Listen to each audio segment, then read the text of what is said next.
Welcome, sports fans, to This Week in Sports, brought to you by www.sports-kings.com. Again, this is This Week in Sports.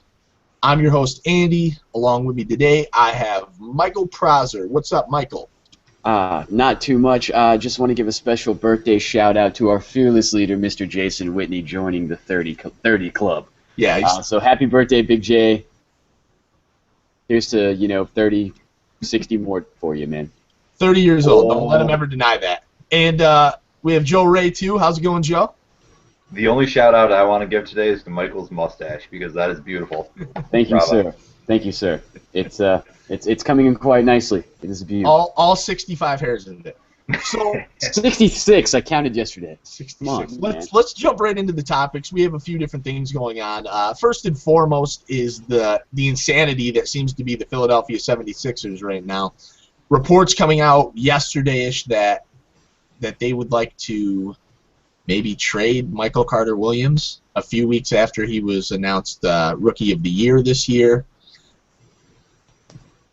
I don't know even where to start with this thing. Like it's boggling my mind still, and I've been thinking about it all morning. But the logic behind this, I guess, is where we should probably start, and that's because the Philadelphia 76ers are rumored to really be after Dante Exum, the Australian kid who's 6'6" point guard prospect, which is weird in itself because Michael Carter-Williams is a 6'7" point guard who averaged 16 points, almost 17 points a game, 6 assists, 6 rebounds. He had, I think, 2 triple-doubles and just kind of tore it up. I mean, Rookie of the Year, and now they're talking about getting this Exum kid who, a lot of GMs like. It seems like there's a lot of chatter about him, but he's a 6'6" guy who kind of has a suspect jump shot, kind of suspect on defense. He kind of seems like Michael Carter-Williams in a nutshell. So what are our thoughts on this one? We'll go to you, Michael, first. Well, I mean, the first thing I was thinking when I first heard about this was, what drugs is this guy on, and why am I not surprised? Because it's the city of Philadelphia. I mean, this is ridiculous. I mean, come on. A, you're going to put your future of your franchise in the hands of a 17, 18-year-old Australian kid who, A, will have to first get acclimated to North American life. Granted, it's not that difficult since he's coming from Australia. I mean, they speak the same language and everything for the most part, but getting accustomed to the city of Philadelphia as a whole. You guys remember back in 2004 when the Detroit Pistons had the second overall pick and they drafted some guy named Darko Milicic? You guys remember that guy? Look at the guys around him. We should. I already forgot about him. They could have had Dwayne Wade. They could have had Chris Bosh. They could have had some guy named Carmelo Anthony. You know that guy, Carmelo? You ever heard of this guy? And yet you go and waste it on Darko Milicic. And now look at Detroit. Detroit is wasting away right now. They're clamoring to find any sort of anything in the Motor City. I mean, it really is Motor City madness in Detroit. And Philly, if you guys want to go down that same road and put your faith in an 18-year-old kid like that, by all means, go ahead. But remember this, Dante Exum is a prospect. That is a huge risk. High reward, but the risk to me outweighs the reward because you're putting your faith in a prospect who could completely bust. Let's say you trade Michael Carter-Williams. Michael Carter-Williams goes and becomes a superstar. He's a rising star now. He becomes a superstar on some Russell Westbrook shit. And you're sitting here with Dante Exum, who turns into maybe even a worse thing than Anthony Bennett right now. I mean, it's possible. Maybe not likely, but it's highly possible. It's fair. All right, Joe, let's get your 2 cents here on this whole thing. While I agree with everything Michael said, it's certainly also possible that Dante Exum turns into the second coming of Magic Johnson. Everything's possible at this point. I think the Sixers, they have to do their due diligence because when you're down at the bottom like this, you're rebuilding, you really have to make sure that you're getting the absolute best players. And, like Andy said, Michael Carter-Williams, Dante Exum, they're both really similar players in terms of their playing styles.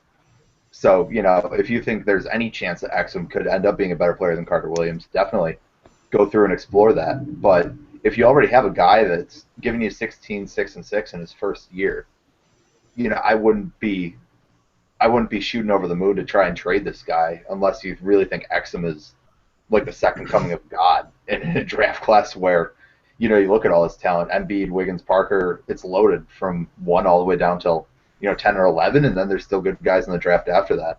So I don't think Exum really has stood out so far in terms of, his peers, and I don't think he's anything super special. I don't think it would be worth it to, move Michael Carter-Williams for a player that, as Michael said, pretty high bust factor coming over from Australia.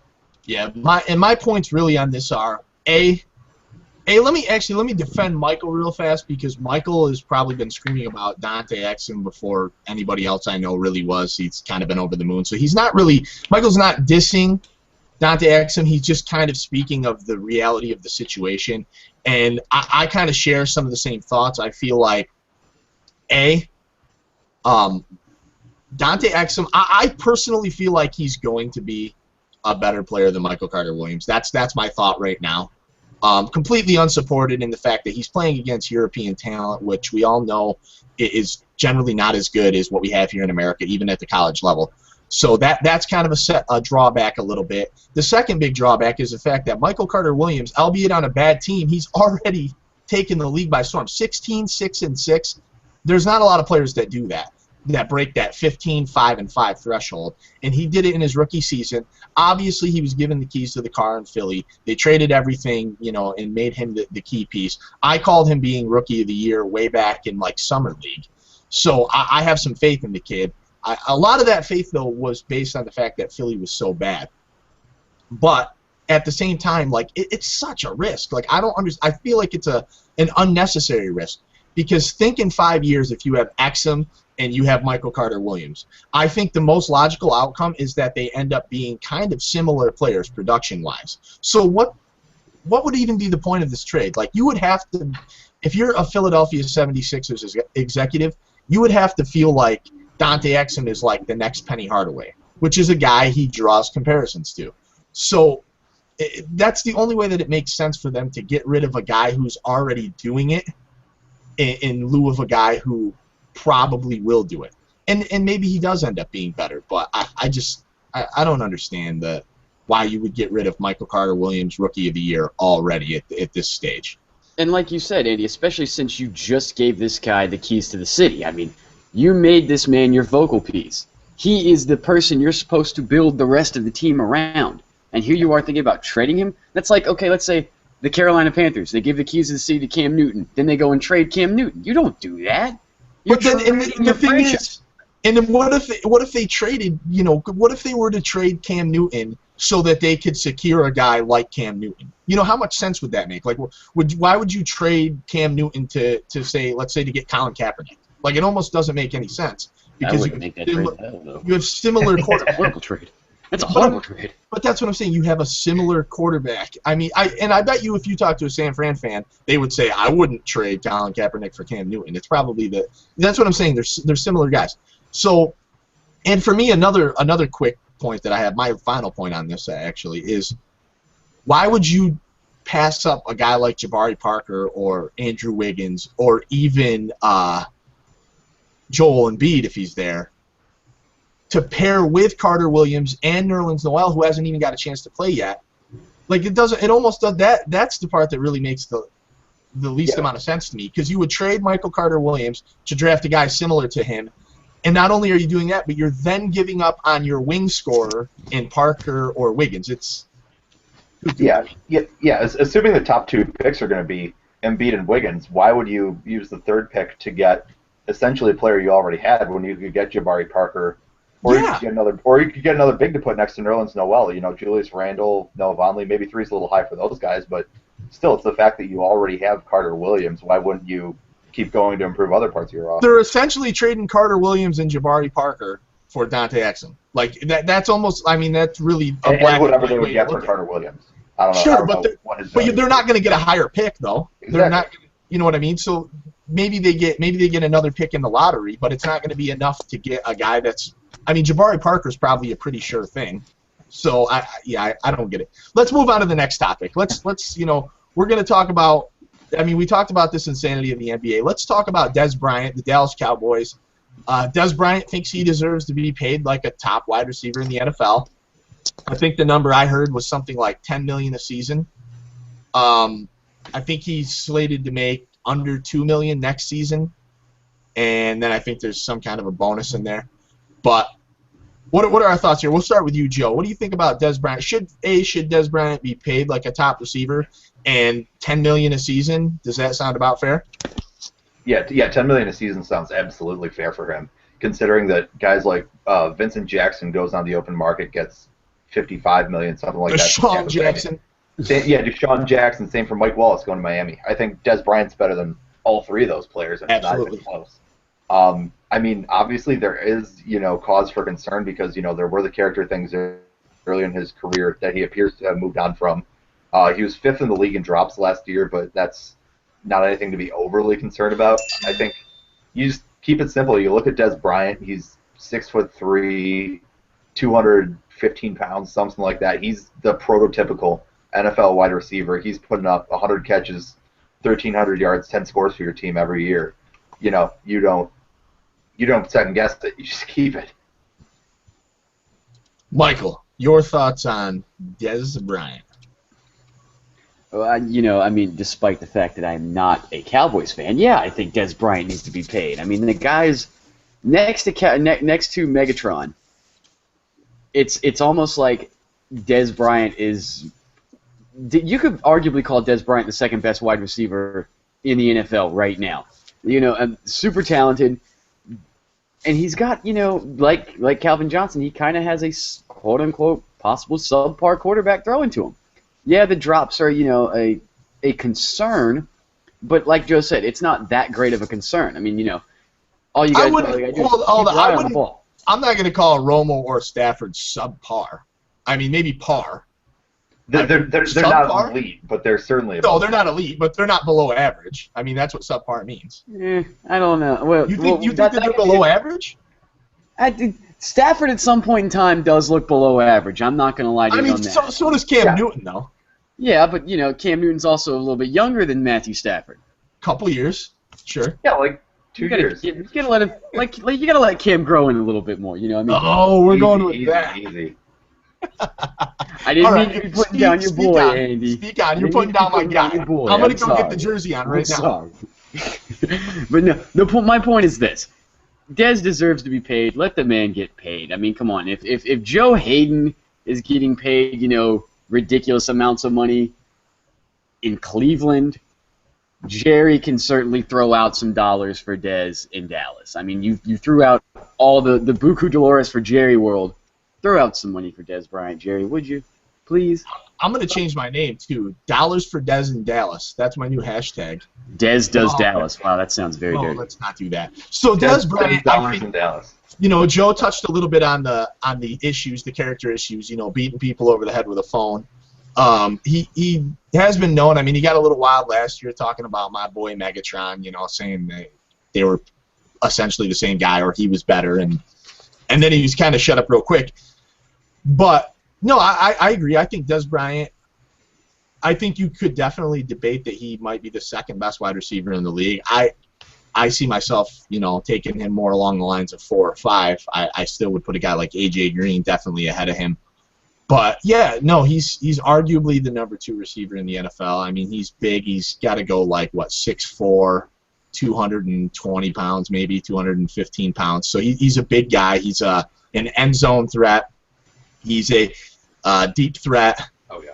I think the biggest thing with him is I wish that he would become a better route runner because I think he has great hands, too, despite the drops. I mean, Calvin Johnson drops a lot of balls, too. I think that comes from many targets or having a subpar quarterback throwing the ball to them. Yeah, I think, pay the man. Pay the man his money. And that's all I have to say. I mean, I don't think there's anything to really debate. $10 million a year. If guys like Deshaun Jackson and Mike Wallace, who barely stands 5'10", are getting contracts that are worth that much, why not give it to a guy who's 6'3", 6'4"? And especially after Sean Lee goes and tears his ACL in OTAs this week. I mean, bottom line is that the Cowboys don't really have that much star power. Dez Bryant's probably their top player now, other than maybe Tyron Smith, their offensive tackle. But when you have stars, you got to keep them. Sean Lee's going to start injuring things that we didn't even know exist. Yeah, exactly. I feel bad for Sean Lee. I really do. I got to see him a lot in college. Guy was a hell of a player in college. I don't know what it is with your knees right now, Sean. What's going on? So let's jump back into basketball. This time we're going NCAA. Head coach of the Florida program, Billy Donovan, says that it's not a guarantee that he stays at Florida. I think that probably alludes to the fact that he could go to the NBA. I don't think that he's going to leave Florida to go, to another college. We've seen this before back in, I don't remember what year it was, back like 07, 06-ish, when Brian Hill was out as the Orlando Magic's head coach. Before Stan Van Gundy came in as their head coach, Billy Donovan had agreed. I mean, it was like a done deal to become the head coach of the Orlando Magic, which makes sense because it's in the same ballpark. And then at the last moment, he got cold feet. He decided to stay at Florida. Orlando went on to hire Stan Van Gundy. They made a finals appearance in 09. Billy Donovan, I mean, obviously he's a coveted head coach at the pro level should he decide to leave Florida. And, what are your thoughts? Do you think he would make a good pro coach? What do you think the possibility is that he actually leaves that Florida program, that juggernaut, to go to the NBA? We'll start with you, Michael. Well, I mean, anything, like I think we've already established earlier today, anything is possible in the sports world. I mean, Donovan has done a lot of great things for the Florida Gators basketball program. I mean, he's won them national titles, produced countless amount of stars, that are still, have turned into NBA stars. I mean, obviously, the first name comes to mind, Joakim Noah. Pretty sure Al Horford also was in Florida, right? Probably. Anyways. Yeah. Al Horford. Yeah, he was there. I mean, it's Chandler Parsons. There's another one. It's. I could see it happening, and I know why he would leave because he's done all these things at Florida. He may want to try new things, but him at Florida is kind of like being defensive coordinator at Alabama. You kind of get there, it's comfortable, you're always winning, you don't want to be anywhere else because, you're always there. So I could see it happening. I'd be okay with him leaving as long as he doesn't go to L.A. I wouldn't, want him to back out at the last minute or anything like that. That's another thing that might kind of turn some people off to hiring Billy Donovan is the fact that, hey, you've had this song and dance before, man. We've heard this before, and you backed out on us. I mean, like, why would you do that? Especially, when we've got like especially as a coach like a rising star, a nice program. I mean, Donovan's a respected coach. He's one of those NCAA coaches where you ask a lot of people around the rest of the league. It's like, yeah, I respect the hell out of Billy Donovan. He kills us on the court, but I respect him. So I mean, he would obviously bring that to a locker room. So if he ever leaves, we all understand why because he's done so much in Florida, but I can see why he wouldn't leave Florida. Joe, your thoughts on Donovan? Yeah. Honestly, I like Donovan as a coach. I think he's done a good job at Florida of cultivating talent over a couple of years rather than just taking in one-and-done guys and funneling them into the NBA. Most recently, Bradley Beal, I think, probably, is the best example of that, his 2 years there. I think if this kind of a report comes out, it's got to be pretty clear that some teams are talking to him, and he has at least a mild amount of interest. I don't think any option really is any better than the Lakers' job right now. You look at New York, how many people want to go there with James Dolan meddling and everything. Cleveland, Utah, there's really not a very long list of appealing NBA jobs right now. So, I mean, I get where people say Billy Donovan, put him in there. People are always going to say that about the top college basketball coaches, Calipari, Donovan, that kind of echelon. Yeah. But I just don't see a fit right now, and I think he's certainly content at Florida, working with that program. Well, the thing is I think a couple things you look at when you're talking in terms of a college coach making the leap to the NBA, in terms of teams wanting that coach are, do they have a winning program, which he has. I mean, Florida's not been a juggernaut, I wouldn't say, but they've been good. They were great this year, obviously. The number one ranked team going into the tournament, ultimately losing at the hands of UConn, who went on to win, so not a bad team to lose to. But, I mean, we've seen the guys, the Horford, Chandler Parsons, Joakim Noah, Bradley Beal, guys like this. We've seen these guys come out Patrick Young coming out this year, I'm not really sure where he goes. Maybe probably late first round, early second round. There's the winning culture, the fact that he's dealt with guys who have become good NBA players. Joakim Noah, Defensive Player of the Year. Al Horford's been great when he's healthy. Parsons is a rising star. We have these things. So he has this experience with big-name guys. But, yeah, I think that teams are going to be a little scared of what he did to Orlando, especially being that Orlando was like his backyard. That was the perfect place for him because, like I mentioned, a couple years later, and shout out to Stan Van Gundy because he had a lot to do with that. A couple years later, Orlando moved on to be a very good team. They were a very good team in the East for half a decade, and Donovan could have been the head coach of all that. So with Dwight Howard, the budding star, coming out at that point, it is going to be a red flag for teams, I think, the fact that he backed out. But at the end of the day, what he's proven to do at the college level is probably going to overshadow and outweigh that. So we'll see. I think he stays at Florida personally. I think it's a comfortable job. He's going to make a little less money than he would in the NBA, but I think he'll be fine with that. Same thing with like a Tom Izzo. It's comfortable. It's hard to move out of your comfort zone. Especially since Izzo's been there for so long. Yeah, absolutely. So let's jump into. And that's the thing with Billy Donovan too, is he's a younger dude. He's not 25 obviously, but he's young still. He's in his 40s. He might be 50. I'm not sure. Late 40s, early 50s, I want to say. Late 40s, early 50s. So he's a younger guy, but he's still been at Florida for quite a while.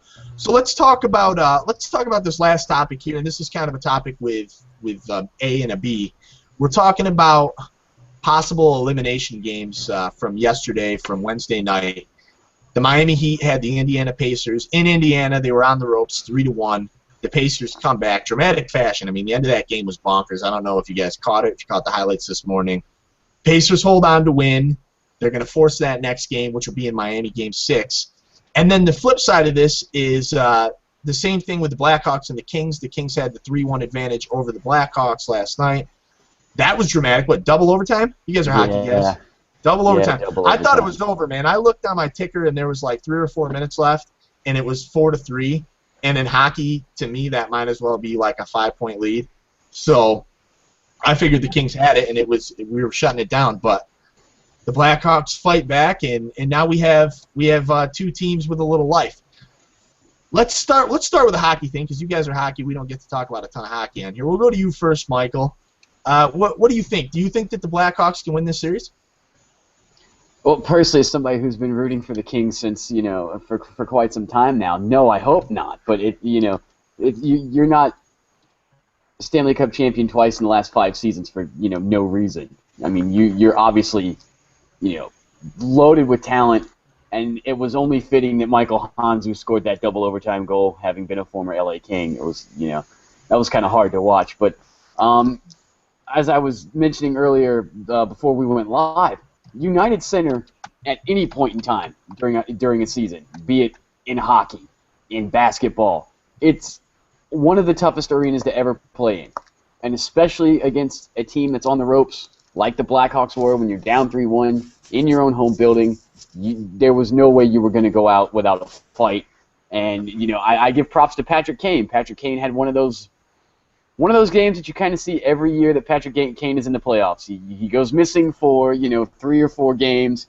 Everybody's wondering, where's Patrick Kane at? Where's Patrick Kane? Patrick Kane has 4 assists last night. There's Patrick Kane. Patrick Kane showed up. So, the series shifts back to L.A. I know Chicago did not really do anything in L.A. They were awful in L.A. It almost looked like to the point where they were going to be ran out of Chicago tonight. Or last night, because of what they did in LA. So Chicago has to do a better job of winning in the Staples Center, but LA has to do a much better job of closing out the Chicago team. Because if it goes back to Game 7 in the United Center, Chicago has this. So who wins? LA. Okay. Joe Ray, your thoughts? Yeah, I was definitely impressed with the Chicago Blackhawks effort in that game last night. As Michael said, Patrick Kane is the star for the Blackhawks, and he's a guy that's got to show up every night. But LA's done an awesome job of neutralizing him over the last 3 games or so. But, he's kind of a superstar. He's not a LeBron James superstar in the NHL, but he's very much in the same way that he's going to bust out for some sort of ridiculous statistic game every series. LeBron game 4 goes out for 32, 10, and 9, something like that against the Pacers. Patrick Kane 4 assists last night. I think the guy that really separated it for the Blackhawks last night, Michael, if you'll agree with me, is Andrew Shaw, because he's a guy that's a total heart and soul player for them. That line with Patrick Kane and Brandon Saad, they were all over Los Angeles all night. And Shaw's one of the toughest guys in sports. His toughness level is just out of this world. Game 6 of the Stanley Cup Finals last year, dude gets hit in the face with a puck, gets stitched up at the first intermission, goes back in for the last 2 periods, and wins the cup with Chicago. Last night, it was in the 3rd period, I'm pretty sure. Goes into the boards, really awkward tumble. Looked like he was hurting his ankle, couldn't get off on his own power, favoring his right leg. Goes back out, finishes the game, just kind of kicks it out, he's okay. And, he's just absolutely unbelievable. I think. So your pick. Who's your pick? My pick is LA, even though, actually, interesting stat, Chicago has, in the last 3 postseasons, has not lost in games 5, 6, and 7 of any playoff series. But I think they lose in LA this week. I agree with Mike. So both of these guys, these are our hockey guys. I'm not even going to start diving into it because my hockey speak is very low IQ.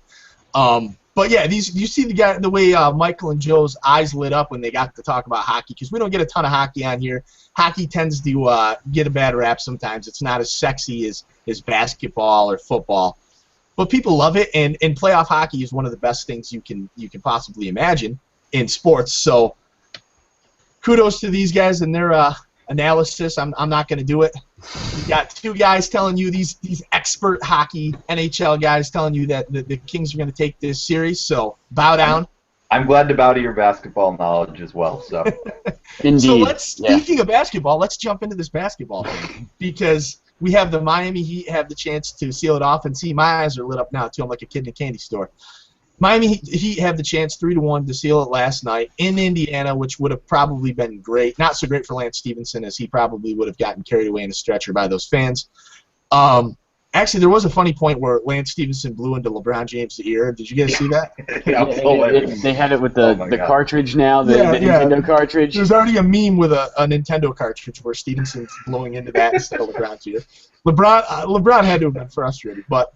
So this game really boiled down to, there was like 15 seconds left roughly. The Pacers were up, I think it was 91-90. Either way, they were up 1 point. And there was an inbound, and it was going to Paul George, and Battier got in there and knocked it loose. There was no foul or anything called, although you probably could have argued for one. But there was a question of who knocked the ball out. It was a 50-50 coin flip. Paul George got the call, so it was Indiana's ball. They inbound to David West. David West gets fouled. Splits the free throws.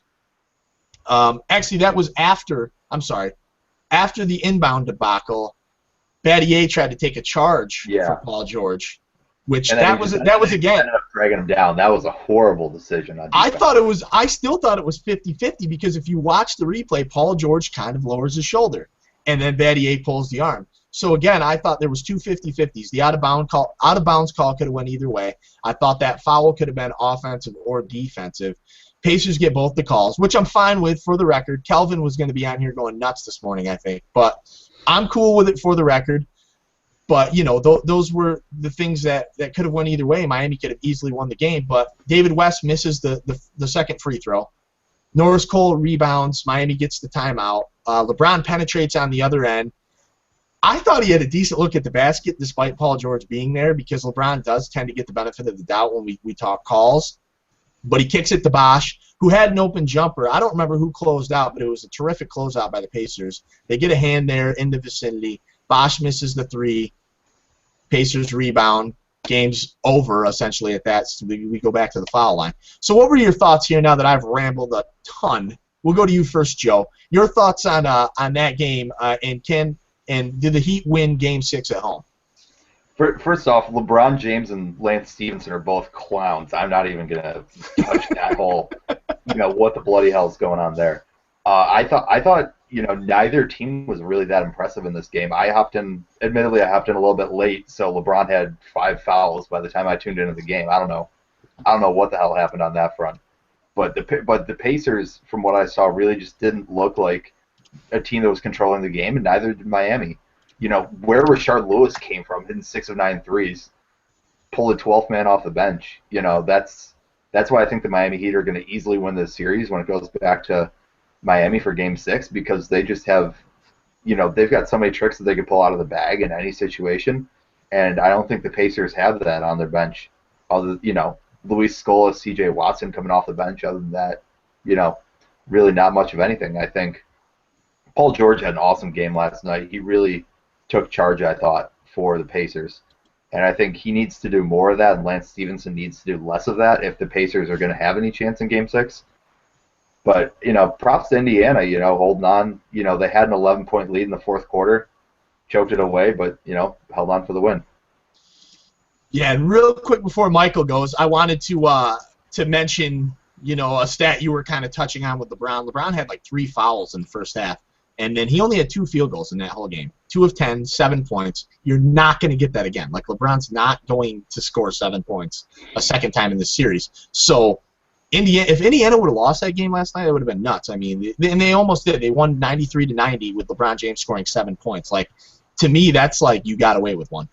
Michael, and Joe, did you give us a winner of this series? Yeah, Miami's winning. Miami. Yeah. Okay. Joe, I'm sorry, I had a music player pop up in one of my windows. One of those intrusive things you didn't ask for, and it just starts playing stuff, and I had to pause it.